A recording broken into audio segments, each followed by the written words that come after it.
Welcome to the Deep Dive, taking a close look at the journey of Vietnamese women in politics. Really from 1975 up to, well, looking towards 2025, seeing where progress has been made and, what challenges are still there. Yeah, and it's a really timely moment to do this deep dive.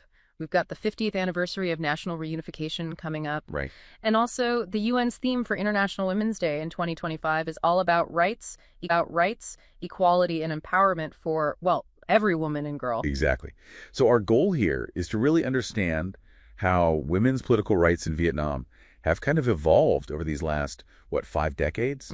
We want to acknowledge the successes, obviously, but also really pinpoint those persistent issues that still need work. And to do that, we've really based this on a conference paper. Yeah. It's quite detailed, analyzes the legal side, the policies, what's actually been achieved, the challenges that remain, and, some potential solutions for women's political empowerment over this whole period. Okay, so let's start digging into that. Maybe begin with the foundations, the legal and policy side of things that shaped women's participation. Sounds good. Seems like Vietnam has aligned itself with quite a few international standards here. Oh, definitely. Vietnam's ratified several really key international conventions. Probably the most important one is CEDAW. CEDAW, right.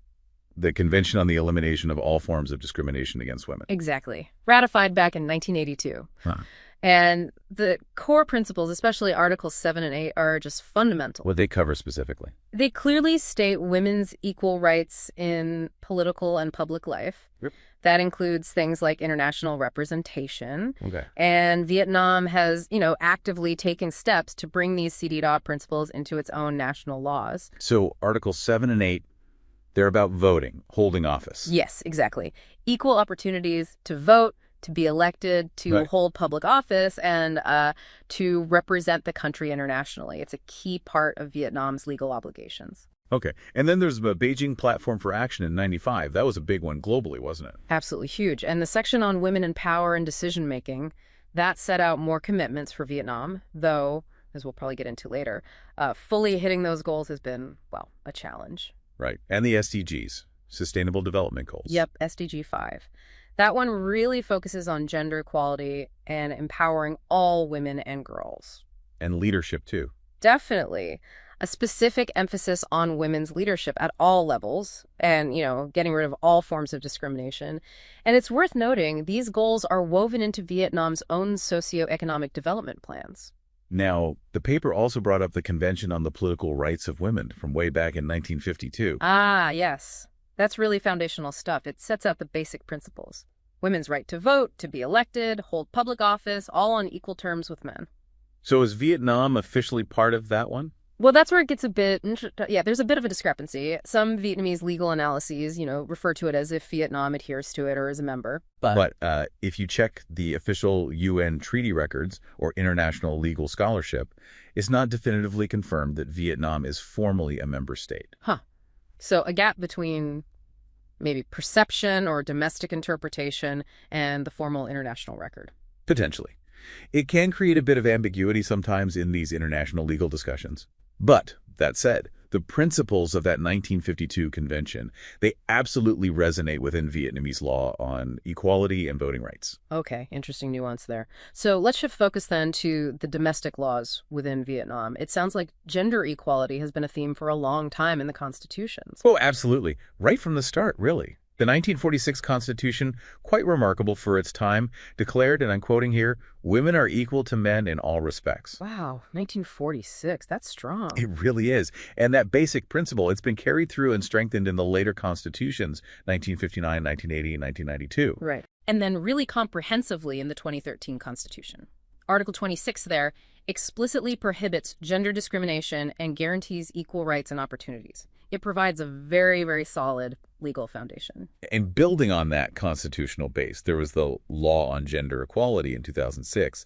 That must have been a major step. A pivotal moment, definitely. It gave a much more concrete legal framework. Article 6 lays out the basic principles. Article 7 details the state's role. And Article 11. The paper highlighted that one. Yes, Article 11 is crucial because it gets specific about political equality.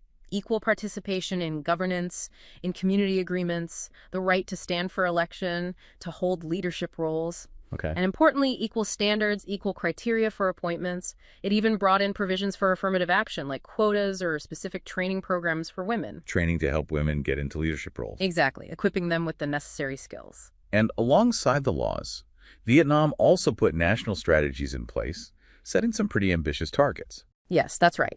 The 2011-2020 strategy aimed for sort of basic equality by 2020, plus more female leaders. The 2021-2030 strategy is even more ambitious. It's targeting, get this, 60% female key leaders in state and local government by 2025 and 75% by 2030. Wow, 60% by next year. That's ambitious is the word. It is. And the strategy outlines various key solutions and focus areas to try and reach those goals. The Communist Party's role seems central here, too, through its directives. Absolutely central. Party directives are really the key guiding documents. You have Resolution 11 from 2007, which set specific targets for women in training and leadership. Okay. Then Directive 21 in 2018 emphasized women's work again. And Directive 35 in 2019, specifically for party congresses, aimed for at least 15% female committee members and women in the standing committees, too. So a consistent push from the party leadership. Very consistent. A clear message about fostering female participation at all levels. What about the nuts and bolts, like election laws and civil service rules? Yeah, the 2015 electoral law has a really significant part. It requires at least 35% of the candidates nominated for the National Assembly to be women. 35% nominated, yeah. Okay. And it also acknowledges the role of the Vietnam Women's Union in actually nominating women. Then you have the civil service laws, 2008 and 2010, which explicitly state principles of gender equality and how personnel are managed and prohibit discrimination there, too. You know, it strikes me that these goals, these targets, they keep getting repeated, even increased in these different documents over the years. Mm-hmm.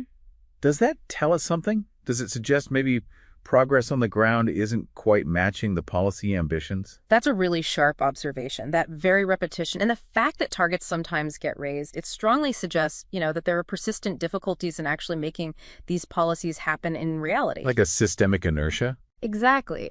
It hints that maybe the policy on paper isn't enough, that deeper cultural factors or maybe institutional ones are pushing back somehow. It points towards needing, continuous effort, maybe more impactful solutions to bridge that gap between the policy and the reality. Okay, so that sets the stage really well. The legal framework, the policies, the ambitions. Now let's turn to what's actually happened. The achievements in women's political participation since '75. Where have the biggest gains been? I think the most obvious progress, the easiest to see in the numbers, is in elected bodies, particularly the National Assembly. Right, the National Parliament. Tell me about those numbers. How have they changed? Well, if you look way back, the first National Assembly, this was before reunification, women's representation was tiny, just 3%. Okay. But then immediately after reunification, the fifth National Assembly, 1975-76, there was this huge jump up to 32.31% women. 32%. That's a massive increase right after reunification. Any thoughts on why? Well, that immediate post-reunification time, there was likely a really strong drive for national unity, mobilizing everyone, including women, for rebuilding. Periods like that often emphasize equality, at least in principle. Makes sense. But did it stay that high? It fluctuated, it went down after that initial surge.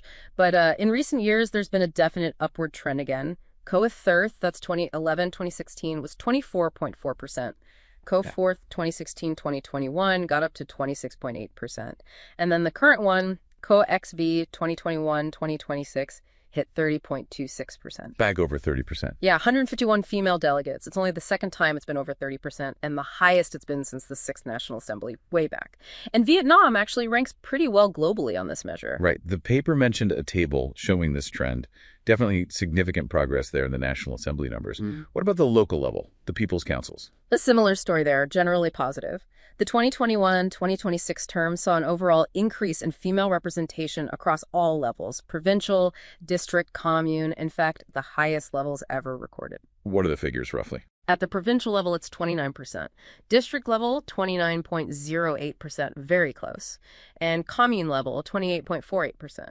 And each of those is up a bit from the previous term. So again, the data shows a clear positive trend for participation in local elected bodies. Okay, so numbers are up in elected bodies, nationally and locally. That's clear. But you mentioned something earlier, a discrepancy for the latest National Assembly, Co-XV, between the candidates and those actually elected. Ah, yes, that's a really crucial point. After the final round of consultations, 45.38% of the nominated candidates were women.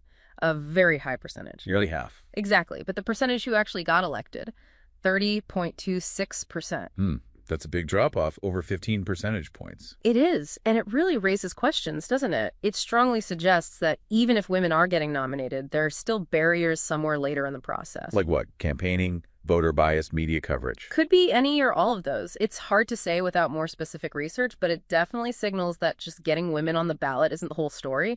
Something happens between nomination and election day. That's a key area to watch then. Okay, so let's move beyond just being elected. What about actual leadership roles? Management positions in the party, in government? Right. Here the picture gets, let's say, a bit more complex, more nuanced. Within the Communist Party, there has been a gradual increase at various levels. Okay. At the very top, the Central Committee, COA 12, had 10% women. COA 13 is currently 9.5%, but that includes one woman in the Politburo, which is very powerful, and one female party Central Committee secretary. So small numbers at the absolute top, but some presence. What about below the Central Committee, provincial district levels? Yeah, looking at the 2020-2025 term for those levels, provincial party committees are at 16% women, district level 20.1%, and commune level 25.6%. So higher percentages as you go down the structure. Generally, yes. And it's also interesting that almost half, 48.5% of the grassroots party units now have women on their standing committees.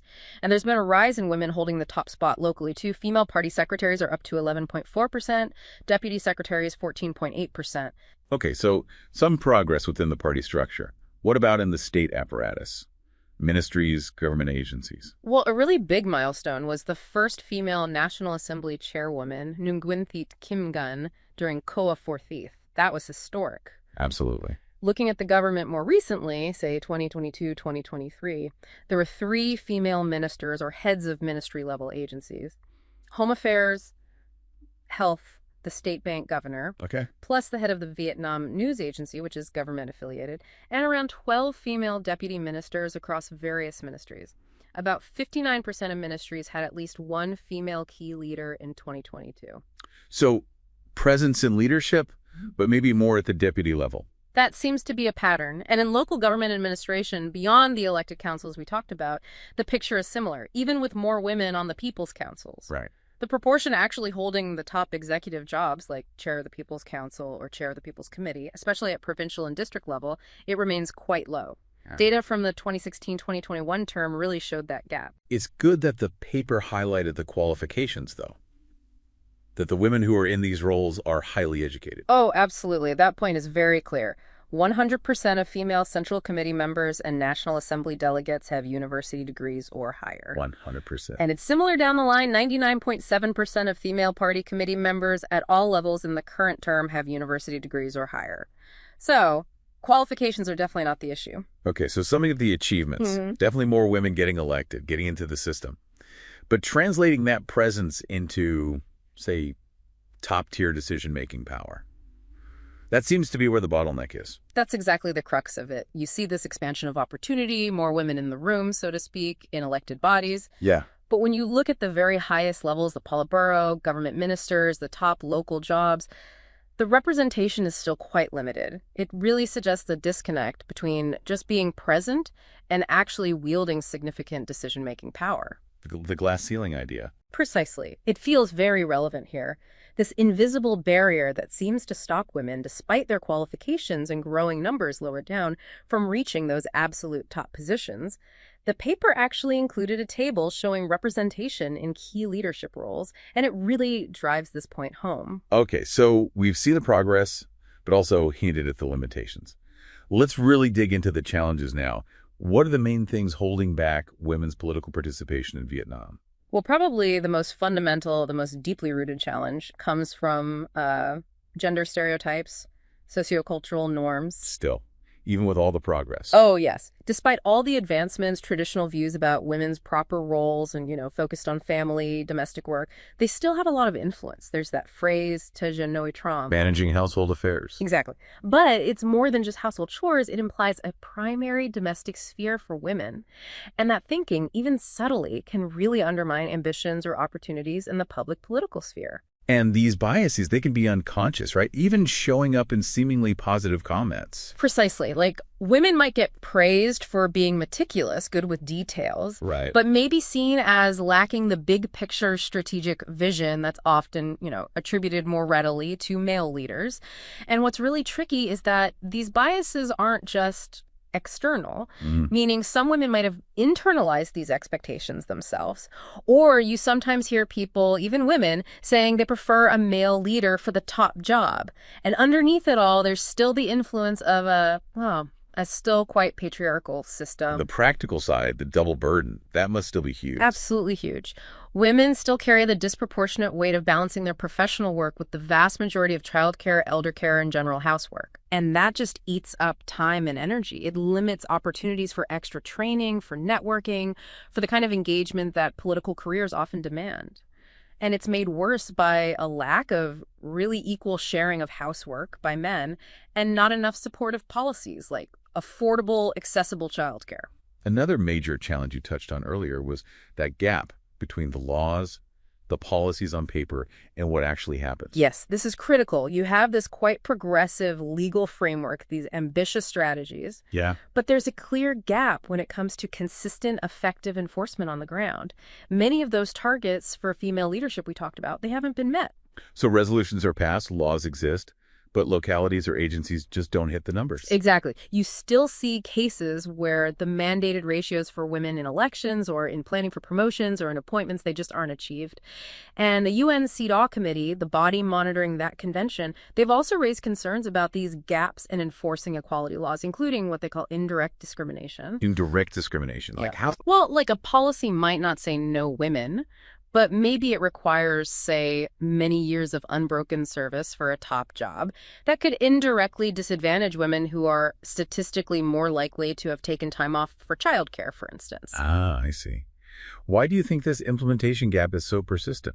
It seems to come down to a couple of key things. One is often a lack of really strong, effective mechanisms to monitor and oversee how these gender equality laws are actually being put into practice. Not enough checking up. Basically.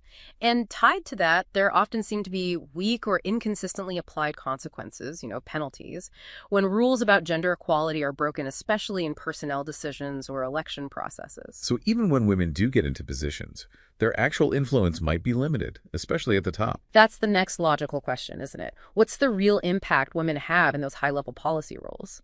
Despite the rising numbers overall, their presence in the most powerful bodies, the Politburo, the party secretariat, as key government ministers or top local leaders like provincial party secretary or chair of the People's Committee, it's still quite limited. Right. Statistics show many provinces and cities just don't have women in those top deputy secretary roles or as the key leader in both the elected council and the executive committee. And that lack of top-level representation has consequences for policy itself. It absolutely can. There's a tendency, as we noted, for women to end up in deputy roles, which often means less real power. And if women aren't strongly represented where the biggest decisions are made, then those decisions might not fully reflect women's needs or perspectives. Exactly. It can make policies less effective, less relevant to half the population, and unintentionally reinforce the very inequalities you're trying to fix. That whole commitment to leaving no one behind, well, it really demands having women meaningfully involved in making the decisions. The paper also mentions specific difficulties in what's called cadre work, the leadership development system. What challenges do women face there? Yeah, cadre work is crucial for moving up, and there are several interconnected issues for women. First, planning, training, and appointments. Women often just have fewer chances to get into the really high-level political theory courses or the strategic management training that are often seen as essential for promotion. So access to training is unequal. It can be. And sometimes there's a risk of just focusing on hitting a quota, we need X number of women planned, without maybe prioritizing the actual capabilities and potential of the female cadres themselves. It can become a bit formalistic. And the retirement age difference. That's a big one. Women typically retiring 5 years earlier than men. That shortens their overall service time. Right. And that has knock-on effects for long-term planning, for accessing training that takes years, and ultimately for reaching those senior roles that require a lot of accumulated experience. You could definitely see that as a form of indirect discrimination. Cadre rotation being moved to different locations for experience that can be much tougher for women, often because of those traditional family responsibilities we talked about. The double burden again. Exactly. And finally, there's often just a lack of structured support. Things like formal mentoring programs, coaching networks specifically for potential female leaders. They're often underdeveloped, making it harder for women to navigate the system and overcome these barriers. It's really useful that the analysis also brings in perspectives from outside, from international groups, and also from the ground up, like the PAPI reports. What do those add? They add really valuable context and data. UNDP reports, for instance, often analyze representation numbers, but also dig into those systemic barriers, institutional, conceptual, and offer policy ideas. Okay. UN Women, tracking progress on things like the Beijing Platform or the SDGs, they highlight both the steps forward but also the remaining gaps, often pointing to low representation in really high-powered jobs and issues female candidates face in elections. And the World Bank. They often look more at the socioeconomic side, but consistently flag the underrepresentation of women in political leadership and point to the impact of stereotypes and that unpaid work burden. They've noted, the predominantly male face of leadership in Vietnam. And the PAPI report, that's the Provincial Governance and Public Administration Performance Index, right? That offered a really interesting grassroots view. What's fascinating there is the finding that women, on average, tend to rate local government performance lower than men do. Lower. On what? Across several key areas, but especially things like citizen participation at grassroots level, public information and transparency, and e-governance. Why would that be? The report suggests it links to a few things. Potentially women having a less complete understanding of how to participate politically at the local level, having less access to information about things like local budgets or land planning, Right. and also just generally lower rates of internet access compared to men, which impacts access to e-governance. So even if national policies are improving, the day-to-day experience for women interacting with local government might still face limitations. Exactly. It's a crucial perspective because it highlights that disconnect again. Macro-level progress is one thing, but the practical ability for women to exercise their rights and engage locally might still be constrained. It really underscores that local governments need to be much more proactive in engaging women and making sure services meet their needs. Okay, so we have a clear picture of the challenges, stereotypes, implementation gaps, barriers in cadre work, limited top-level influence. Given all that, what are the ways forward? What solutions and recommendations does the analysis propose? Well, the solutions really need to attack the problem from multiple angles. It has to be comprehensive. First off, continuing to improve the system itself, the institutions, the laws, the policies. Refining the rule book. Yes, but crucially, shifting the main focus now towards effective implementation, making sure those laws actually work in practice. That means constantly reviewing and amending things like the law on gender equality, the electoral law, the laws on cadres and civil servants. Of aiming for Consistency, making sure they're feasible, and actively rooting out any remaining direct or indirect discrimination. That retirement age difference is a prime example that needs reevaluation. Should the targets for representation become legally binding, not just guidelines? That's definitely something to consider seriously. Moving beyond just directional guidelines and actually legalizing specific targets for female representation in party and state bodies, in socio-political groups, at all levels. And how do you ensure compliance? That's key. You need to establish and really operate effectively mechanisms for monitoring, inspecting, auditing how gender equality laws are being implemented in the political sphere. Teeth behind the laws. Exactly. Concrete deterrent sanctions when rules are broken in personnel work, elections, appointments, Yeah. real consequences for non-compliance. What about tackling those deep-seated attitudes and stereotypes? That seems harder. It is harder, and it requires a long-term effort. Widespread creative communication campaigns are needed, targeting everyone, to really start dismantling those gender stereotypes about women in politics. Education too. Absolutely. Integrating proper, substantive education about gender equality, human rights, women's rights into school curricula from young ages up, and critically, into all the training programs for cadres, civil servants, public employees. It needs to be mainstreamed. And the media's role. Huge. The media needs to actively promote positive images, show talented, dedicated female leaders making real contributions, create those visible role models to inspire others. Are there more specific targeted support measures that could help individual women navigate the system? Yes, definitely. High-quality training and capacity building are essential, tailored for potential female leaders, covering not just specialized knowledge, but modern leadership skills, policy analysis, communication, negotiation, advocacy. Practical skills for politics. Exactly. And policies to support work-life balance are non-negotiable. More public services for childcare, elder care, actively promoting equal sharing of family duties through policy, but also communication campaigns to change behavior. What about things like parental leave for men? Researching and piloting more flexible options there, including encouraging and enabling men to take parental leave, could make a real difference. And then focusing on the cadre promotion system itself, Taking it fair. making it truly transparent, fair, democratic, and genuinely merit-based. Avoiding tokenism, tackling unconscious bias head-on, maybe reasonable preferential policies for qualified women with potential, and definitely developing those mentoring and coaching networks we talked about earlier. The role of organizations like the Vietnam Women's Union seems vital here too. Absolutely critical. Their capacity needs to be strengthened so they can effectively represent women's rights and interests. That means being deeply involved in drafting and critiquing laws and policies related to gender. And monitoring. And strengthening their monitoring of how those laws are actually implemented, right down to the local level, but also creating space for other groups, civil society, researchers, experts, to contribute their perspectives, provide independent oversight, and offer evidence-based recommendations. Finally, what about looking internationally? Learning from other countries? That's always valuable. Actively researching what's worked elsewhere and what hasn't in countries that have made big strides in women's political participation, then carefully adapting those lessons to Vietnam's specific context. So international cooperation, sharing experiences. Exactly. Seeking technical help where needed. It all feeds into the bigger picture. It really sounds like there's no single magic bullet. It requires hitting it from all sides consistently. That's the core message, really. You need a comprehensive, synchronized, and persistent approach. You have to change norms, strengthen laws and their implementation, and invest in women's capacity. Focusing on just one piece won't bring about real, sustainable change. It needs a coordinated national strategy with real commitment from the top down and participation from everyone. Okay, so as we wrap up this deep dive, looking back over this half-century journey for Vietnamese women in politics, what are the absolute key takeaways for you listening? Well, we've definitely seen real achievements since 1975.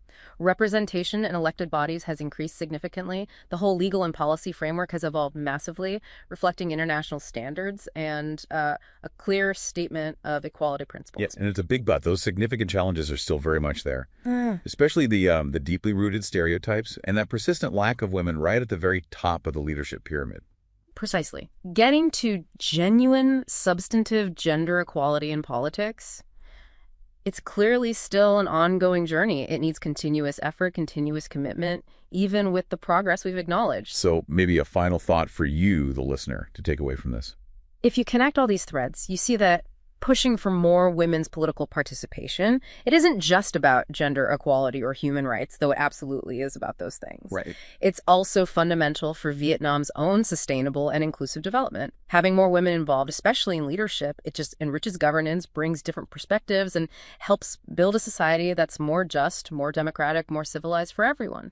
And this 50th anniversary year feels like a poignant moment for that. It really does, a moment to reaffirm that commitment to human rights by really ensuring and boosting women's political empowerment.